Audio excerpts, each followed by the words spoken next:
बादशाह की 4 बेटियां थीं, जो न सिर्फ खूबसूरत बल्कि नेक दिल, शरीफ और हमदर्द भी थीं। उनमें से 3 की शादी हो चुकी थी, लेकिन सबसे छोटी बेटी नीलोफर अपनी तीनों बहनों से ज्यादा हसीन, समझदार और शरीफ थी। उसके बाल सोने के थे, मगर उसकी शादी इसलिए नहीं हुई कि अभी तक कोई ऐसा शहजादा नहीं आया था जो इतना खूबसूरत, दिलकश और समझदार हो। बादशाह और मलिका अपनी इस बेटी को बहुत चाहते थे और चाहते थे कि वो किसी अच्छे शहजादे से शादी करे। एक दिन शहजादी और उसकी सहेलियां खेलते खेलते शाही महल के करीब वाक़े दरिया तक पहुंच गईं। सहेलियों ने जब देखा कि पानी चांदनी की तरह चमकता हुआ बह रहा है, तो उन्हें दिल की ख्वाहिश हुई कि वो उसमें नहा लें, और उन्होंने शहजादी को भी राजी कर लिया। शहजादी ने अपनी सहेलियों की बात मानी और वो सब दरिया में नहाने लगी।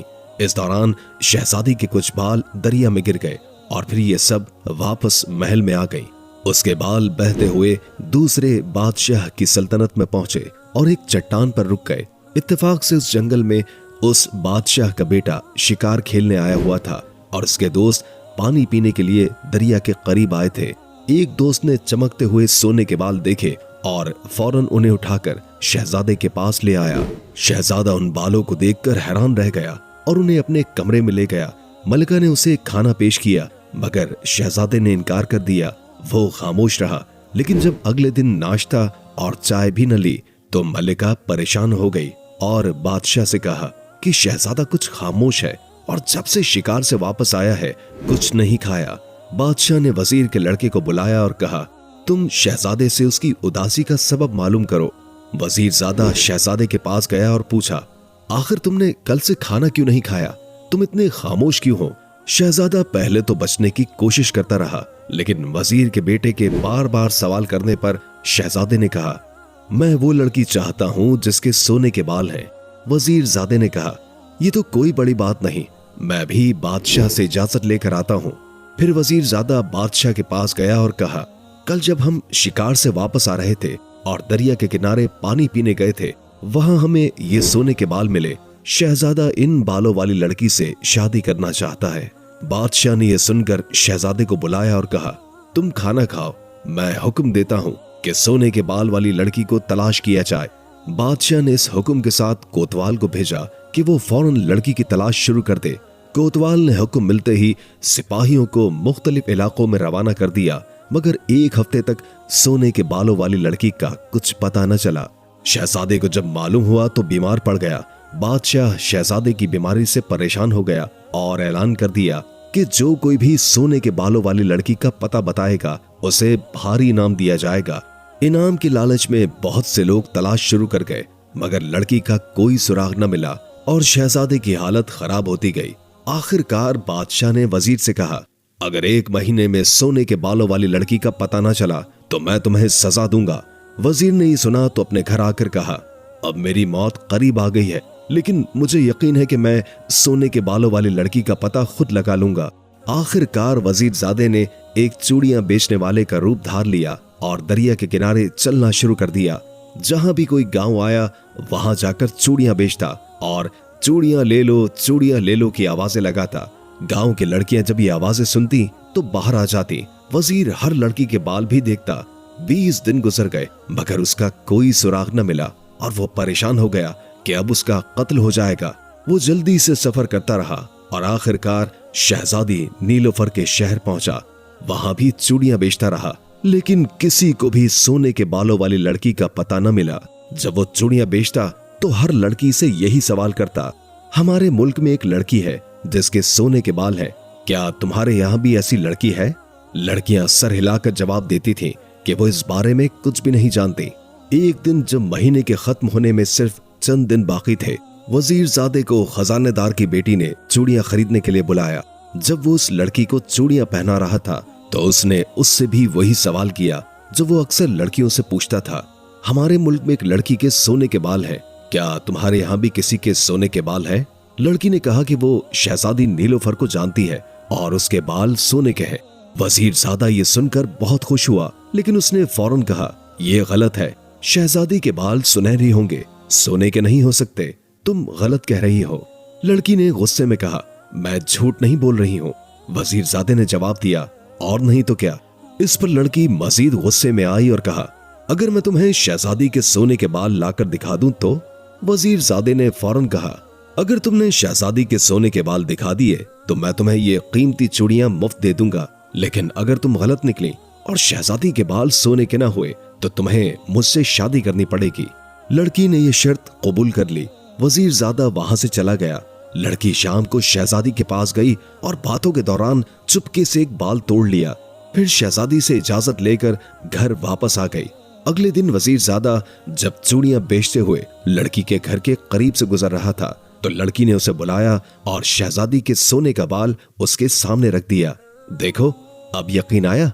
लड़की ने कहा। वजीरजादा मुस्कुराकर बोला, वाकई तुम सच कहती थी, तुमने शर्त जीत ली, अब ये सब चूड़ियां तुम्हारी हैं। लड़की ने चूड़ियां अपने पास रखी और वजीरजादा फौरन वहां से रवाना हो गया। उसने एक घोड़ा खरीदा और अपने मुल्क की तरफ रवाना हो गया, क्योंकि महीने के खत्म होने में सिर्फ 2 दिन ही बाकी थे और उसका शहर यहाँ से बहुत दूर था।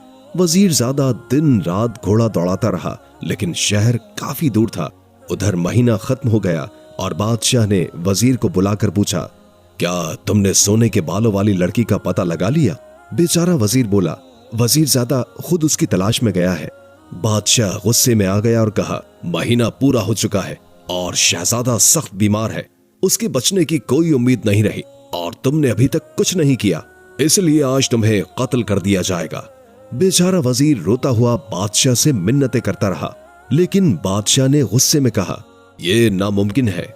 शाम के 4 बजे एक बड़े मैदान में सब लोग जमा हो गए। वजीर को पकड़कर उसके हाथ को बांधकर बिठा दिया गया। बादशाह ने जल्लाद को हुक्म दिया कि वजीर का सर काट दिया जाए। जल्लाद ने तलवार उठाई ही थी कि वजीरजादे की आवाज आई, रुको, कत्ल न करो, मैंने सोने के बालों वाली लड़की का पता लगा लिया है।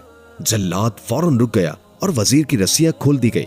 वजीरजादा बादशाह के पास आया और कहा, यहाँ से 200 मील दूर बेजूनगर शहर है, वहां की सबसे छोटी शहजादी नीलोफर के बाल सोने के हैं। शहजादा वजीरजादे की बातें सुनकर बहुत खुश हुआ और उसका शुक्रिया अदा किया। वजीर ने बादशाह से कहा कि शहजादा चलने के लिए तैयार है, अगर अल्लाह ने चाहा तो वो कामयाब लौटेंगे। बादशाह ने इस बात पर तैयारी का हुक्म दिया और एक कासिद रवाना किया कि वहां के बादशाह को उनकी आमद की इत्तला दे। चंद दिनों के बाद बादशाह और सल्तनत के बड़े लोग शहजादे के दोस्त वजीरजादे के साथ शहजादी नीलोफर के शहर की तरफ रवाना हुए। ये लोग आराम से सफर करते हुए 12वें दिन शहजादी के शहर में पहुंचे। चूंकि कासिद ने आमद की इत्तला दे दी थी, इसलिए मुल्क के बादशाह ने बड़ी धूमधाम के साथ उनका इस्तकबाल किया और उन्हें आराम से ठहरा लिया। दूसरे दिन बादशाह ने शहजादी नीलोफर से कहा, अब तुम हमें अपनी शराइत बताओ। शहजादी ने जवाब दिया, आप आज दरबार भरें, मैं शहजादे से सवालात पूछूंगी। इसके बाद शहजादी अपनी सहेलियों के साथ कुर्सी पर बैठी और शहजादा कीमती तख्त पर बैठा। दरबार में सल्तनत के बड़े लोग भी मौजूद थे। शहजादी की सहेली ने सबको सलाम किया और फिर शहजादे से सवाल किया, आप हमारी अक्लमंद शहजादी के सवाल का जवाब दें, अक्ल क्या खाती है? ये सवाल सुनकर दरबार में सन्नाटा छा गया और शहजादा परेशान हो गया। वो कुछ समझ नहीं पाया तो उसने वजीरजादे की तरफ देखा। वजीरजादे ने आंखों से इशारा किया। शहजादे ने उसे समझकर कहा, तुम अपनी शहजादी से कहो कि यह सवाल बहुत ही मुश्किल है और मुझे 1 दिन की मोहलत दे ताकि मैं इसका जवाब सोच सकूं। शहजादी की सहेली वापस गई और फिर आकर कहा, शहजादे को 1 दिन की मोहलत दे दी गई है। ये सुनकर बादशाह ने दरबार बर्खास्त कर दिया और सब अपने अपने घरों को रवाना हो गए।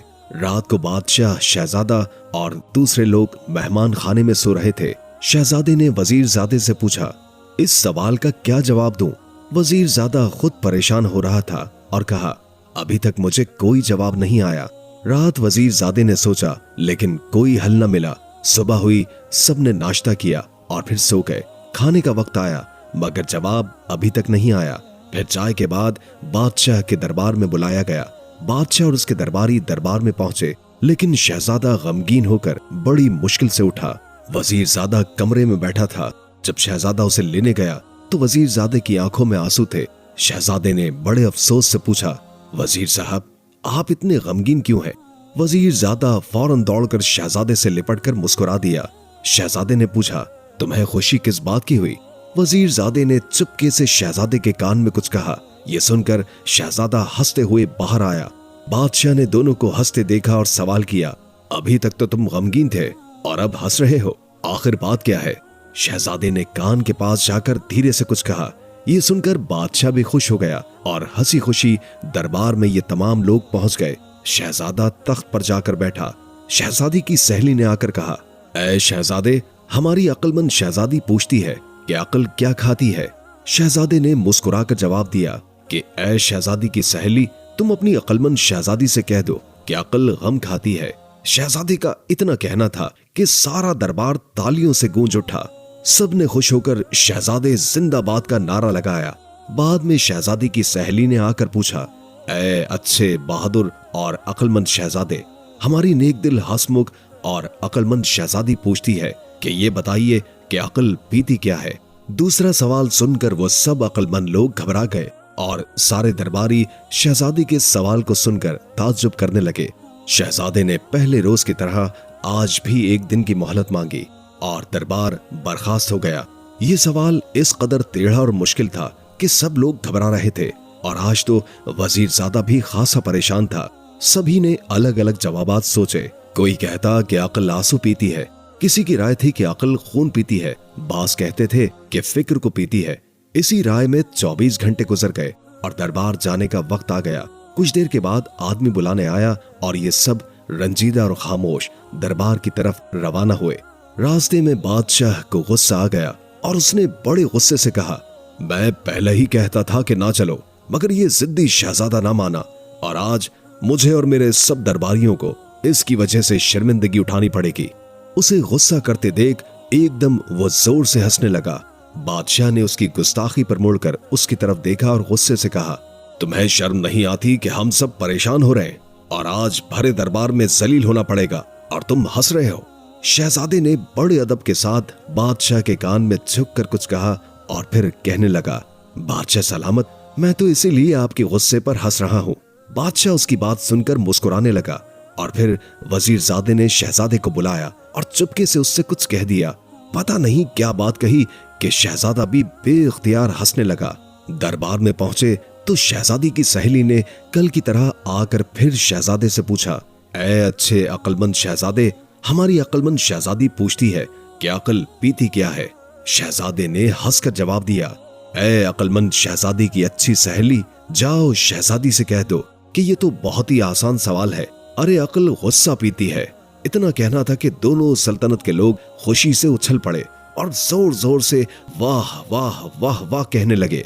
थोड़ी ही देर के बाद शहजादी खुद बुर्का ओढ़कर बाहर आई और शहजादे से कहा, आपने मेरे दोनों सवालों के ठीक ठीक जवाबात दिए हैं और अब आखिरी शर्त यह है कि एक शेर पिंजरे में मुर्दा बंद है। आप पिंजरा खोले बगैर और पिंजरे की कोई चीज तोड़े बगैर उस मुर्दा शेर को पिंजरे में से निकाल दीजिए। ये सुनकर सब लोग बेहद घबराए और शहजादे ने एक दिन की मोहलत मांगी और दरबार बर्खास्त हो गया। जब शहजादा अपने मकाम पर आया तो उसने वजीरजादे से कहा, अब क्या होगा? वजीरजादे ने कहा, ये तो मेरी भी समझ नहीं आ रहा, आप फिक्र न करें, मैं सोचूंगा। दूसरे दिन वजीरजादे ने फिर चूड़ी वाले का भेष बदला और खजांची के मकान पर पहुंचा। लड़की ने जो उसकी आवाज सुनी तो उसे बुला लिया। वहां पहुंचे तो खजांची की लड़की ने कहा, तुम चूड़ी वाले के भेष में हो, तुम शहजादे के कोई साथी मालूम होते हो। पहले भी तुम मुझे धोखा देकर शहजादी का पता चला कर गए थे, बताओ तुम कौन हो? वजीरजादे ने हंसकर कहा, ऐ अच्छी और नेक दिल लड़की, मैं शहजादे का दोस्त हूँ और शहजादे के मुल्क के वजीर का लड़का हूँ। लड़की ने कहा, अब तक तो तुम्हारा दोस्त शहजादा जीत रहा है, मगर आज वो नहीं जीत सकता। लड़की की ये बातें सुनकर वजीरजादा रोने लगा। लड़की ने उसे जो रोते देखा तो कहा, ऐ वजीरजादे, तुम रोते क्यों हो? वजीरजादे ने रोते हुए जवाब दिया, मैं तुमसे शादी करना चाहता हूँ और मुझसे शहजादे ने वादा किया था कि अगर उससे शहजादी की शादी हो जाएगी तो वो यहाँ के बादशाह से कहकर मेरी शादी तुमसे करा देगा, मगर शहजादा शर्त हार जाएगा और उसकी शादी तुम्हारी शहजादी नीलोफर से नहीं होगी। उसका नतीजा ये होगा कि मेरी शादी भी तुमसे नहीं हो सकेगी। मैं इसलिए रो रहा हूँ। लड़की ये सुनकर पहले तो शर्माई और फिर कहा, तुम रो मत, मैं तुमको ही बता देती हूँ कि ये शेर किस तरह पिंजरे के अंदर से निकाला जा सकता है। वजीरजादे ने हंसकर कहा, बताओ। खजांची की लड़की ने कहा, दरअसल इस पिंजरे के अंदर असली शेर नहीं है, बल्कि एक मोम का शेर बिल्कुल असल शेर की सूरत का बनाकर खड़ा कर दिया गया है और उस पर रंग फेर दिया गया है। अगर लोहे की एक गर्म सलाख जो आग पर सुर्ख कर ली जाए उस शेर के पेट में घोंप दी जाए तो उसका मोम पिघलकर पिंजरे से बाहर आ जाएगा और इस तरह शहजादी की ये शर्त भी पूरी हो जाएगी कि बगैर पिंजरा खोले शेर को बाहर निकाल दिया जाए। ये सुनकर उसने खजांची की लड़की का बहुत बहुत शुक्रिया अदा किया और वहां से फौरन दौड़ता हुआ शहजादे के पास आया और फिर उसे अलग ले जाकर ये सारा किस्सा कह सुनाया।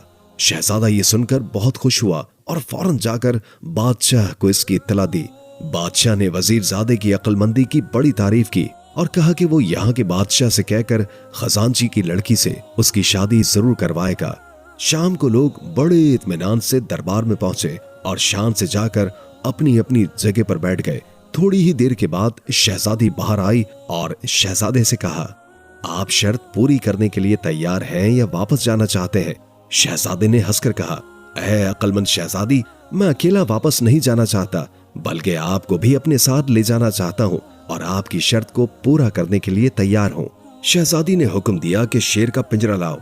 थोड़ी देर के बाद शेर का पिंजरा लाया गया और उस पिंजरे के अंदर एक शेर बंद था और ऐसा मालूम होता था कि सचमुच का कोई जिंदा शेर पिंजरे के अंदर खड़ा है। कारीगरों ने उस मोम के शेर को इस अच्छे तरीके से बनाया था कि ये पहचानना मुश्किल था कि ये नकली शेर है। सब दरबारी उसे देखकर बहुत हैरान हुए कि इस जिंदा शेर को शहजादा बगैर पिंजरा खोले या पिंजरा तोड़े बगैर किस तरह से बाहर निकालेगा।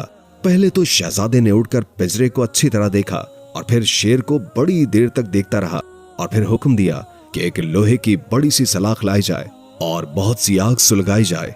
हुक्म की तामील की गई। जब आग सुलगाई गई तो शहजादे ने उस सलाख को आग के अंदर रख दिया। सब लोग शहजादे की इस हरकत पर ताज्जुब करते रहे और उनकी समझ में कुछ भी ना आया कि शहजादा क्या कर रहा है। जब 1 घंटा गुजर गया तो शहजादे ने सलाख उठाकर शेर के पिंजरे के अंदर शेर के पेट में उस आग को घोंप दिया। गर्म लोहा जो मोम के शेर पर लगा तो फौरन पिघलने लगा और थोड़ी ही देर के बाद सब मोम बहकर पिंजरे के बाहर आ गया। ये देखकर सब लोगों ने खूब शोर मचाया। शहजादे ने कहा, ऐ अक्लमंद शहजादी, मैंने बगैर पिंजरा खोले या तोड़े इस शेर को बाहर निकाल दिया है। अब आप बताइए आपकी क्या शर्त है?